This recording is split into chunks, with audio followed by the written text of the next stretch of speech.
Tick-tock. No, not the app, a clock. You see, scientists already know the exact doomsday date. Tick-tock.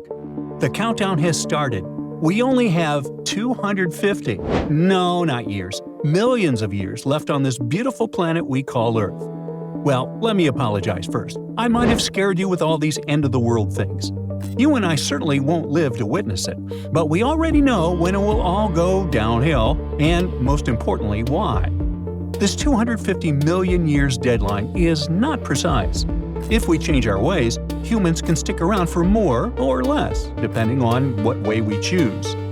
Researchers ran some computer simulations and found that Earth might be left without any mammals if temperatures kept climbing to between 104 and 158 degrees Fahrenheit. What's the culprit?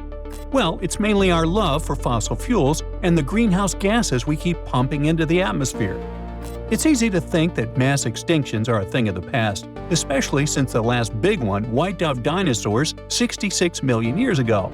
But surprise! We're actually overdue for another one, and this time, it's all on us.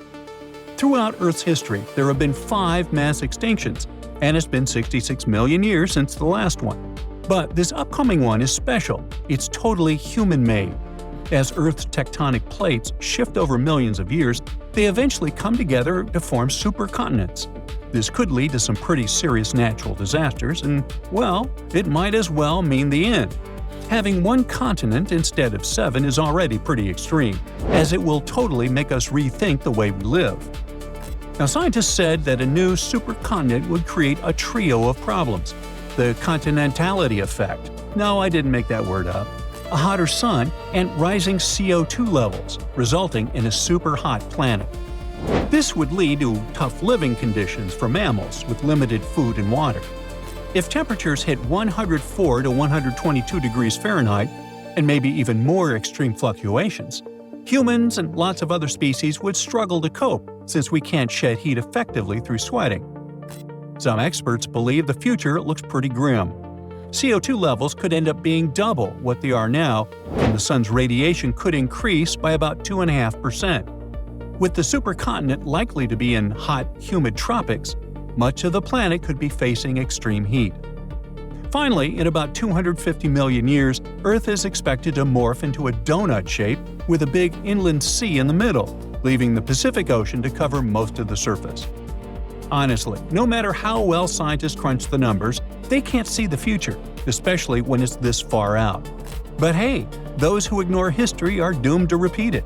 So let's jump into the history of the 5 massive extinctions that have already happened. The late Ordovician mass extinction hit around 445 million years ago and was a huge deal for ocean life, wiping out up to 60% of marine species, including 85% of all marine creatures. Unlike other extinctions, it really didn't change ecosystems much. It had 2 main phases. First, the climate cooled due to glaciation, causing sea levels to drop and many marine animals to lose their homes, leading to new cold water ecosystems. Then, when the ice melted, warming returned, but oxygen levels plummeted, creating toxic ocean spots. I know, it all sounds horrible, but let's see the results. The planet is still habitable, marine life is booming, and, by the way, there are even species, some hard-bodied arthropods like horseshoe crabs, that are still around. So from our perspective, it feels like it wasn't a disaster so much as a step for further development of our planet. But let's not make premature conclusions and take a look at the next mass extinction. The late Devonian extinction was a big deal in Earth's history, happening about 272 million years ago. The main event during this time was called the Kielwasser event, which wiped out about 19% of all family groups and half of all types of living things in the oceans. Another extinction, the Hagenberg event, occurred around 359 million years ago and marked the end of the Devonian period. This extinction wasn't just one event, but might have happened over a long time, possibly from 500,000 to 25 million years. Some scientists think that there were as many as 7 separate extinction events during this period. By the late Devonian, plants and insects were starting to thrive on land, and oceans were filled with huge coral reefs. The continents were also moving together to form what we know as Pangaea. Most of the creatures that disappeared were in the oceans, like brachiopods and trilobites, especially the ones that built reefs. The reasons for this extinction are still a mystery. Some ideas include changes in sea levels, lack of oxygen in the ocean, global cooling, or even volcanic activity. There's also a theory that a comet hit Earth. Interestingly, it seems that the loss of diversity came more from fewer new species forming rather than a spike of species dying out. During this extinction, oceans became low in oxygen, which helped preserve some organic material. This, along with the porous rocks from that time, made Devonian rocks a valuable source of oil, especially in places like Canada and the US, way before they became Canada and the US. So far, these terrible mass extinction events don't sound that bad. Now, about 250 million years ago, there was a huge event called the Permian-Triassic extinction, often called the Great Dying. It was probably the worst extinction event ever on Earth. During this time, a whopping 59% of all biological families and 83% of different kinds of living things disappeared. This included 81% of marine life and 70% of land animals. Even insects were hit hard.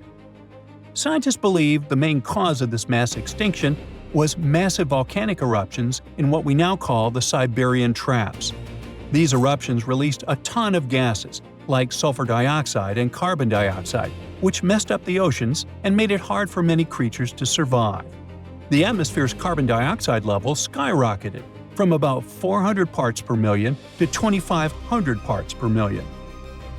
Other possible reasons for this extinction include burning oil and coal during these eruptions, intense weather patterns like El Niño, and even a possible asteroid strike. All of these factors combined, creating a really tough environment for life on Earth at that time. Okay, this one seems serious. Let's proceed though, shall we?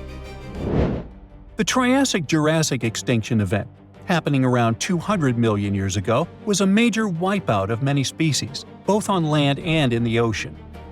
In the oceans, between 23 to 34% of marine life vanished. On land, most reptiles, except for crocodiles, dinosaurs, and pterosaurs, those flying reptiles, went extinct. Some of the reptiles that went extinct were once very common.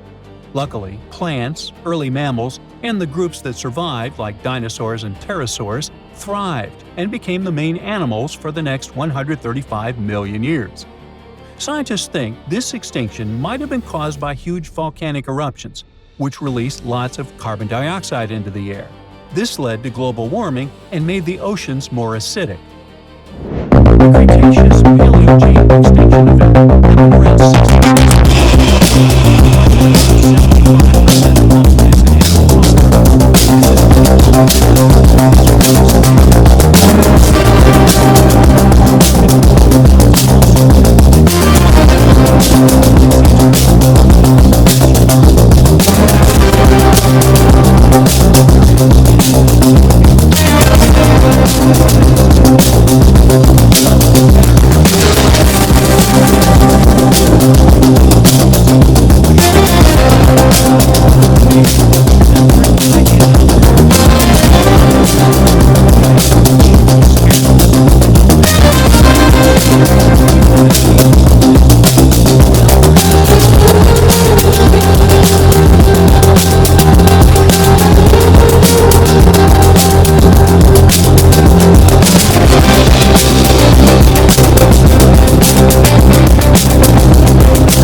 That's it for today. So hey, if you pacified your curiosity, then give the video a like and share it with your friends. Or if you want more, just click on these videos and stay on the bright side.